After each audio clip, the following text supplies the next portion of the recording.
Sebenarnya kalau masalah kerusakan kehilangan memang di luar tanggung jawab kita, Pak. Makanya di struk kita lakukan aja, memang tidak kita siapkan asuransi untuk kehilangan, Pak. Jadi yang kita siapkan adalah keamanan dari pintu masuk, keamanan dari pintu keluar, sama CCTV yang kita siapkan.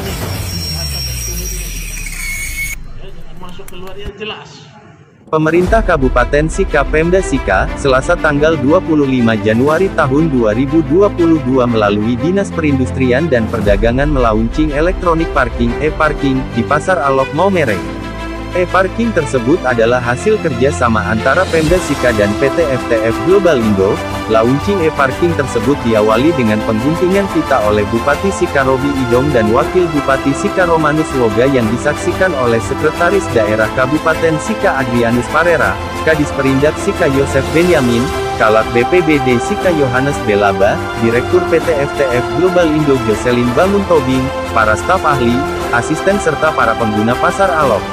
Peluncuran e-parking tersebut tentunya merupakan terobosan yang luar biasa, namun pertanyaan yang muncul di benak publik Sika, siapa yang bertanggung jawab terhadap kendaraan yang rusak atau hilang? Sebab di dalam tiket parkir tertera, segala kerusakan kehilangan bagian dari kendaraan merupakan tanggung jawab pemilik. Hal yang sama juga disampaikan Direktur PT FTF Global Indo Jocelyn Bangun Tobing saat diwawancarai awak media tanggal 25 Januari tahun 2022 usai launching e-parking di halaman parking Pasar Alok. Tobing menerangkan bahwa pihaknya tidak bertanggung jawab atas kerusakan atau kehilangan kendaraan para pengunjung Pasar Alok karena belum ada poin kesepakatan antara Pemda Sika dan pihak PT FTF Global Indo terkait asuransi kendaraan yang hilang atau rusak saat parkir di area Pasar Alok. Kerusakan kehilangan memang di luar tanggung jawab kita, Pak. Makanya di struk kita lampirkan. 40 juta per bulan bersih tanpa bayar lagi tadi elektronik. Jadi harta dan tuhin ini. Ya, jangan masuk keluar yang jelas. Ya, semua di. Ya memang tidak mudah untuk melakukan suatu perubahan, tapi kami yakin, kami tidak mau berbicara dengan omongan saja, tapi dengan bukti aja. Silakan masyarakat menilai dengan bukti dari sisi layanan kami, dari sisi fasilitas yang kami siapkan, ya dari sisi tenaga kerja yang kami siapkan, otomatis kan jadi ada tenaga kerja yang kami serap di sini, dan kesejahteraannya bisa kami tingkatkan. Ya mungkin itu, Pak. Nanti pelan-pelan akan berjalan lah. Ini ya kalau masalah profit ya pasti namanya swasta adalah profit oriented. Tapi intinya kita tunjukkan dulu hasilnya, profit akan ngikutin. Jadi gitu aja. Kalau untuk saat ini kita beberapa bulan ke depan memang sudah ada pembahasan dengan Dinas Perdagangan dan sudah dengan Pak Bupati juga, yang dimana merubah wajah si Pasar Alok ini bukan hanya sekedar jadi seperti kayak pasar basah, tapi ada pasar basah, ada pasar keringnya, serta fasilitasnya. Fasilitasnya apa?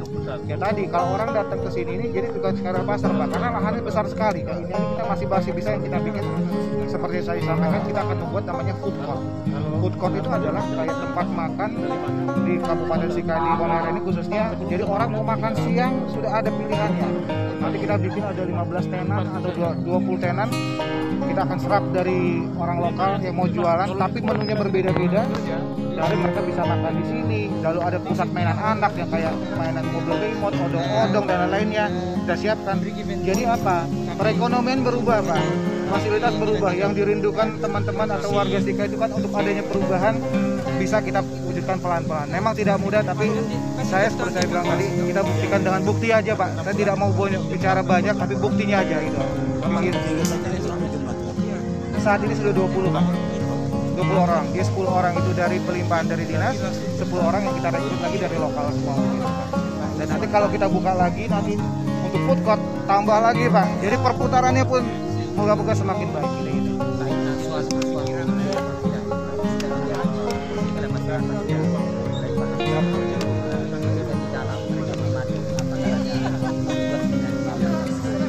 Jamin keamanan kendaraan gitu.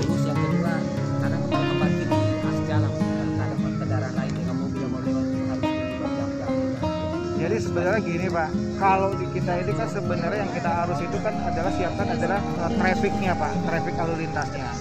Kalau kita sudah siapkan sekarang 3 kantong parkir, jukir akan melakukan keliling, Pak, rutin. Per jam mereka lihat kondisi di sana. Memang tidak mudah, Pak, karena kita itu bukan pengelola pasar ya, Pak. Jadi dibedakan antara pengelola pasar dan pengelola parkir, gitu loh. Kalau pengelola pasar adalah merapikan pasar-pasarnya Pak, yang jualan digeser, nah gitu ya. Tapi kalau pengelola parkir kita menyiapkan lahan parkirnya, jadi persepsinya harus dibedakan juga di sana. Nah, kadang kita sudah buat kantong parkir, tapi mereka masih jualan di dalam. Nah, pelan-pelan kita coba kasih ingatkan, ibu, bapak, mama, tolong bergeser sedikit sana. Nah, itu pelan-pelan. Memang udah ada perubahan yang kita lakukan di sini Pak. Cuman memang tidak bisa cepat di sana. Berapa banyak kantong parkir? Rencana ada 9, sekarang sudah 3 yang sudah kita buat Pak, berdasarkan skala prioritas yang dibutuhkan oleh dan juga dari arahan dari dinas pasar juga. Pak, siapa yang bertanggung jawab atas kerusakan, misalkan kendaraan yang hilang, rusak atau apa yang bertanggung jawab? Sebenarnya kalau masalah kerusakan hilangan memang di luar tanggung jawab kita Pak, makanya di struk kita lampirkan itu. Tapi kita taruh gate di sana, penghalang, kita taruh security, kita taruh CCTV, itu kita siapkan. Jadi kalau misalnya ada colong dong lihat, ada keluarga kendaraan ini, kita bisa lihat langsung dari CCTV di kantor kita langsung di sana. Karena begini Pak, di putusan Mahkamah Konstitusi itu yang terbaru itu pengelola parkir itu yang bertanggung jawab atas. Ada 2 konsep sebenarnya ya. Pak. Jadi ada yang pengelola parkir itu yang bertanggung jawab, ada pengelola parkir itu yang tidak bertanggung jawab. Kalau bertanggung jawab itu di sini sifatnya gini, ada yang mengasuransikan kehilangan itu ke asuransi, ada kayak gitu Pak. Jadi tergantung dari kesepakatannya juga kita dengan pemerintah kabupaten kotanya kita terapkan di sini Pak. Belum ada asuransi. Kalau saat ini kita jujur saya open aja, memang tidak kita siapkan asuransi untuk kehilangan Pak. Jadi yang kita siapkan adalah keamanan dari pintu masuk, keamanan dari pintu keluar, sama CCTV yang kita siapkan di sana. Artinya jukir kontrol. Artinya saat ini PT Global tidak bertanggung jawab ketika ada kehilangan atau kerusakan kendaraan. Kalau masalah dibilang tanggung jawab secara aturannya kita, secara ininya kita, kerjasama kita tidak ada poin itu. Saya open aja ya Pak ya. Bukannya kita melepas tanggung jawab, tidak. Kalau memang ada poin itu di kita melekat, ya kita akan tanggung jawab di sana. Intinya seperti itu Pak. Tidak, karena ini kan pengelola parkir, PT Global pengelola parkir, mestinya kan poin itu harus dimasukkan. Siapa yang bertanggung jawab atas itu Pak? Kan harus jadi fair. Ini yang bertanggung jawab ini pemerintah atau PT Global? Gini, gitu. Kita bedakan ya. Kalau kita masukkan ini sebagai asuransi bisa, tapi rate-nya harus progresif Pak. Kalau rate-nya mengikuti retribusi, tidak akan bisa masuk. Misalnya Bapak nih contoh dari aturan MK, pengelola parkir pasar, contoh kayak di kota-kota besar, kita juga ada Pak. Kita asuransikan ke parkir kita Pak. Tapi rate-nya progresif. Kenapa? Kalau kita tidak menggunakan rate progresif, kita tidak ada dana untuk menutupi asuransi tersebut gitu loh di sana. Nah, jadi kalau kita buat kebijakan, misalnya contohnya kita naikkan harga, itu sudah di luar aturan Perda, kita tidak boleh. Nah, jadi memang ada plus dan minusnya Pak. Jadi kalau misalnya Bapak bilang, ayo dong diaktifin itunya, keamanannya pertanggungjawaban keamanannya, boleh. Tapi kita akan minta, Pak, naikin dong retribusinya. Karena itu kan kita masukin asuransi pasti ada kos. Asuransi nggak mau terima cuma-cuma. Gitu Pak. Jadi makanya nanti untuk poin ini mungkin nanti bisa sama-sama kita bahas dengan perdagangan kalau bersedia ya. Rubah Perda, panjang ceritanya lagi nanti. Progres selama ini berapa? Progres selama ini berapa? Gimana? Setoran ke Pemda berapa? Saat ini setoran ke Pemda bersih 40 juta Pak. Setiap bulan atau? Setiap bulan. 40 juta bersih setiap bulan. Progres dari kemarin tuh ya, dari langsung kemarin.